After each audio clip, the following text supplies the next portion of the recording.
Alors que les crypto-monnaies passionnent toujours plus les investisseurs qui suivent les cours impétueux des monnaies virtuelles, mais aussi les entrepreneurs et le monde du capital risque qui commence à se tourner massivement vers les ICO, le particulier lui aussi s'informe et se forme sur ce sujet ô combien tendance et révolutionnaire. Les monnaies cryptées semblent avoir encore de beaux jours devant elles. Mais est-ce vraiment le cas? Café de la Bourse vous propose un tour d'horizon des scénarios probables autour de la crypto-monnaie. Monnaie du futur ou plus gros crack financier de l'histoire, à vous de vous faire votre idée sur l'avenir des monnaies cryptées. Monnaie virtuelle, futur plus grand crack boursier de l'histoire. Premier scénario possible, les crypto-monnaies gagnent du terrain avant de disparaître dans un fiasco monumental, engendré par l'explosion d'une bulle colossale. Seuls les geeks et les activistes anti-banques continuent à utiliser la crypto-monnaie, comme à ses débuts. Les risques de la crypto-monnaie sont immenses. La compagnie DECPI dans un mail publié le 6 novembre 2017 où elle indique son refus de participer à la consultation pour une réglementation spécifique sur les initiales Coin of Earings et le programme Unicorn autrement dit sur le Bitcoin et autres crypto-monnaies, lancé par l'autorité des marchés financiers IMF, fin octobre, alerte sur les risques liés au Bitcoin et autres crypto-monnaies. Absence de réglementation spécifique, risque associé à la documentation d'informations. Point de perte en capital, de volatilité ou d'absence de marché, d'escroquerie et de blanchiment. On peut aussi ajouter à cela les risques pointés du doigt par le PDG de JP Morgan qui, en pleine bulle, fin 2017, qualifiait le Bitcoin de plus grande arnaque de l'histoire. Sa valeur ne repose sur aucun actif réel et son taux de change ne représente pas la valeur d'une économie ou une parité de pouvoir d'achat. La très forte volatilité de ses cours le disqualifie pour l'instant comme actif de refuge contrairement à l'or. Rappelons également qu'une grande partie de l'ensemble des bitcoins en circulation est détenue par quelques utilisateurs seulement. Il y a donc une très forte concentration des jetons sur quelques adresses et l'on peut donc comprendre les inquiétudes qui se créent autour des cours du bitcoin. S'il ne s'agit là que du Bitcoin, force est de constater que de nombreuses crypto-monnaies présentent les mêmes risques. La compagnie DECPI, par la voix de son président d'honneur Jean-Pierre Rondeau, s'était montrée déterminée fin 2017. Il paraît donc qu'il est trop tôt pour lancer une réglementation sur un produit que même les régulateurs ne connaissent pas,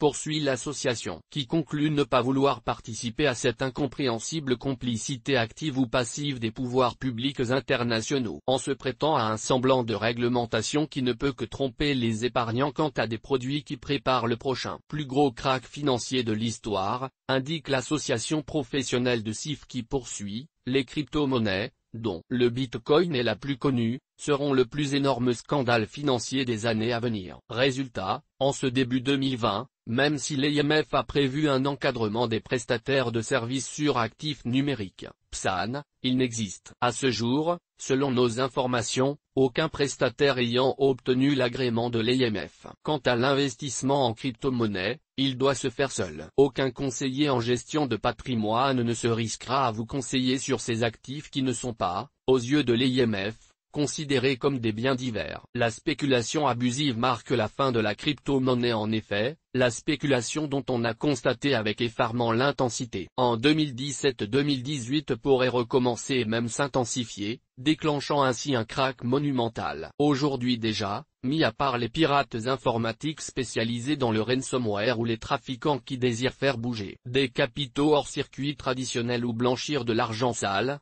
la majorité des acheteurs de crypto-monnaies investissent dans les monnaies virtuelles dans l'espoir de les revendre plus cher à une autre personne, sans se soucier de la valeur réelle de cet actif. C'est ce que l'on appelle de la spéculation. Les 80 hedge funds américains qui, en 2017, se sont spécialisés sur les crypto-monnaies afin de profiter de leur volatilité importante. Alors que cette dernière a déserté la plupart des grands marchés financiers l'ont bien compris. Ils apprécient également que ces nouvelles devises soient très peu corrélées aux marchés traditionnels et peu influencées par eux. Il n'en fallait pas plus pour que les acteurs du secteur de la finance investissent les monnaies cryptées. On peut déjà noter que le groupe du Chicago Mercantile Exchange, bourse spécialisée sur les instruments à terme sur les taux et les changes entre autres, a a annoncé le lancement prochain d'un contrat à terme sur le Bitcoin. Les États-Unis permettent ainsi officiellement de spéculer sur la plus célèbre des monnaies cryptées. Le Bitcoin, première des crypto-monnaies créées par Satoshi Nakamoto, entre donc dans la cour des grandes monnaies. Et tout le monde désormais peut investir sur le Bitcoin, mais aussi sur de très nombreuses autres monnaies cryptées, traders,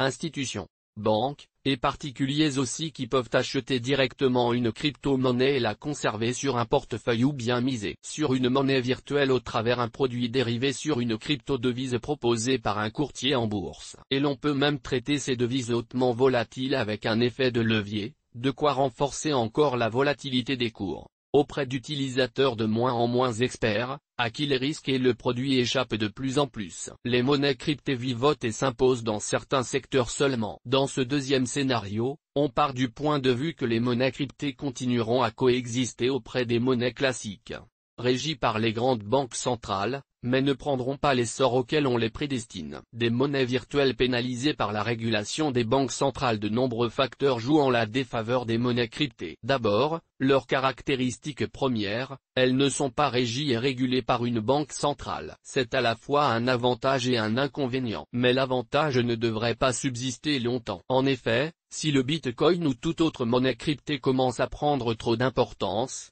les États, les banques centrales et institutions financières interviendront afin de le réguler et lui feraient perdre ainsi tout son intérêt. Et côté inconvénient, l'absence de régulation est sans aucun doute à l'origine de la réputation sulfureuse des monnaies cryptées. Une image négative pas facile à faire oublier et qui devrait donc rester un inconvénient même en cas de régulation. Il faut dire que les premières utilisations des monnaies virtuelles ont été pour le moins illégales, trafic d'armes, de drogue et d'êtres humains. Face à ce tableau noir, plusieurs pays ont lancé une grande offensive contre les crypto-monnaies, à l'image de la Chine qui ferme toutes les bourses de Bitcoin et interdit les ICO au motif de lutter contre le blanchiment d'argent et l'évasion fiscale. Cybercriminalité et escroquerie, la crypto-monnaie sur la sellette. On pense aussi aux nombreux cas de piratage qui viennent encore ternir l'image des monnaies cryptées qui, malgré une technologie qui les rend impossibles à contrefaire, la fameuse blockchain, peine encore à s'imposer dans l'esprit du commun des mortels comme une solution sûre et inviolable. Peut-être parce que la notion de gré à gré sur Internet renvoie trop à l'idée de piratage et d'illégalité. Toujours est-il qu'effectivement, le piratage reste l'un des problèmes majeurs des monnaies cryptées. Les Ethereum correspondant à 30 millions de dollars dérobés en juillet 2017 à cause de failles dans la sécurisation de sites web, proposant des porte-monnaies à marquer les esprits. Et tant pis s'il n'y a jamais eu de piratage lié au protocole en lui-même,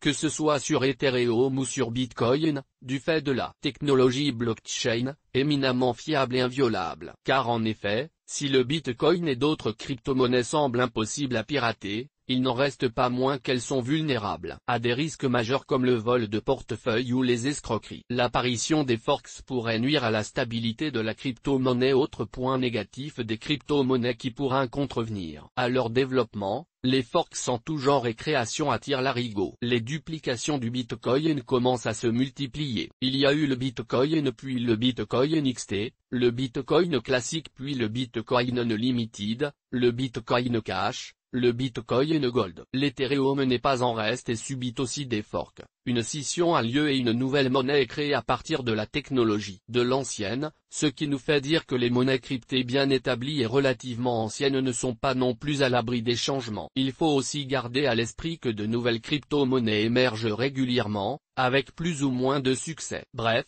c'est un secteur en pleine mutation, où les lignes bougent continuellement, et ce manque flagrant de stabilité peut nuire à l'essor des monnaies virtuelles, ou en tout cas à ceux qui souhaitent investir dans ces crypto-monnaies. Des crypto-monnaies pas assez écolo pour percer. Les crypto-monnaies sont particulièrement énergivores et même si cela peut sembler anecdotique, il s'agit, sans aucun doute, d'un point qui pourrait freiner le développement des crypto-monnaies. Que l'on songe seulement que chaque transaction en Bitcoin nécessite autant de kilowattheures qu'un foyer américain sur une semaine. D'après le spécialiste Digiconomist, le protocole et l'infrastructure informatique du Bitcoin consomment au total plus de 26 TWh d'électricité par an, soit 26 000 milliards de wattheures. Et l'énergie consommée en un an par le Bitcoin pourrait alimenter 2,35 millions de foyers américains. Alors bien sûr la technologie du Bitcoin est relativement dépassée par rapport à d'autres crypto-monnaies comme le Litecoin, l'Ethereum ou le Ripple. La transaction en Bitcoin prend beaucoup de temps avant d'être validée et est particulièrement énergivore. N'empêche,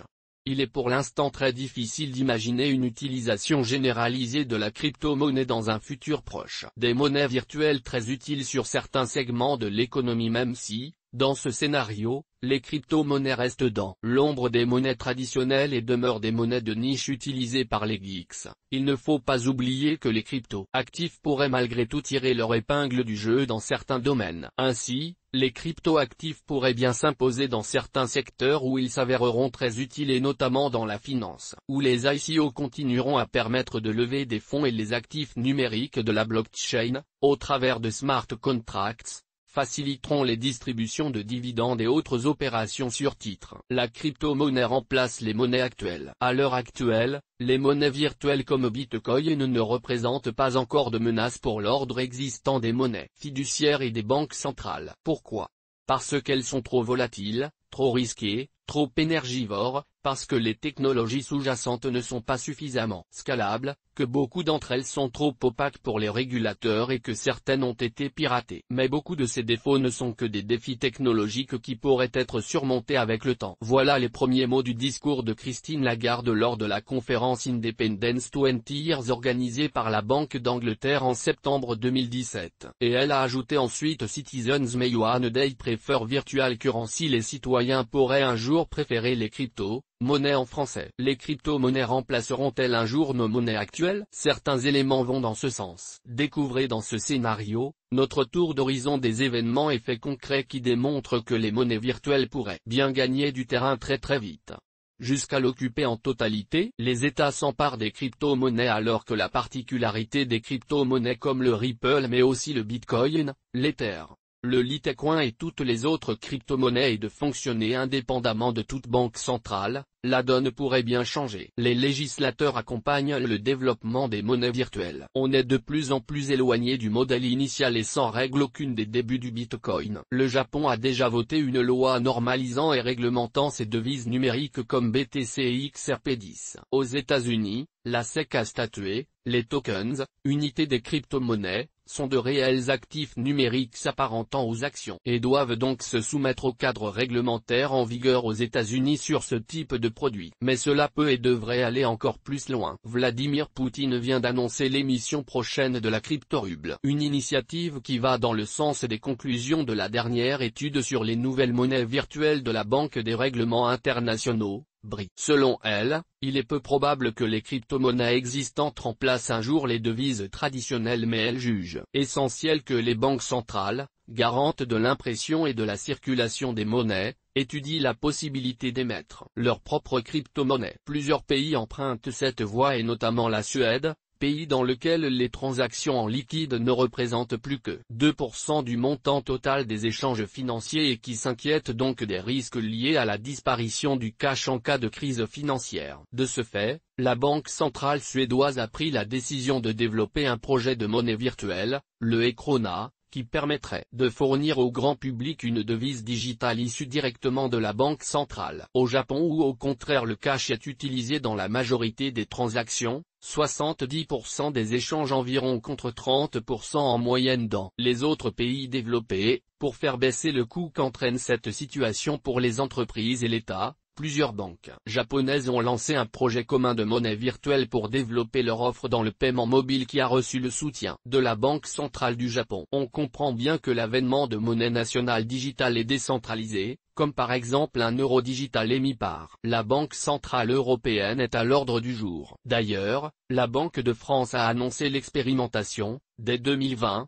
d'une monnaie digitale de banque centrale, MDBC, une première en Europe. Mais il s'agit en réalité d'une expérimentation qui devrait peser dans l'étude d'un éventuel euro, une monnaie virtuelle européenne. Appelée de ses vœux par Christine Lagarde, présidente de la Banque centrale européenne. Succès mondial de la monnaie virtuelle auprès des particuliers. Les particuliers adoptent les crypto-monnaies. On peut noter qu'actuellement, Des automates bancaires fleurissent un peu partout comme aux Pays-Bas qui permettent de transformer des billets et pièces en bitcoin et inversement. La révolution crypto-monnaie semble déjà bien amorcée. Il est donc tout à fait possible que l'ensemble de la population utilise des crypto-monnaies pour régler ses achats dans la vie de tous les jours, mais elle pourrait aussi avoir recours à la technologie blockchain pour toutes sortes d'applications au quotidien, comme enregistrer des transactions et faire preuve de propriété immobilière, faire office de ticket de caisse au supermarché et économiser du papier, enregistrer les antécédents médicaux, etc. Source des images, FreePic. Toutes nos informations sont,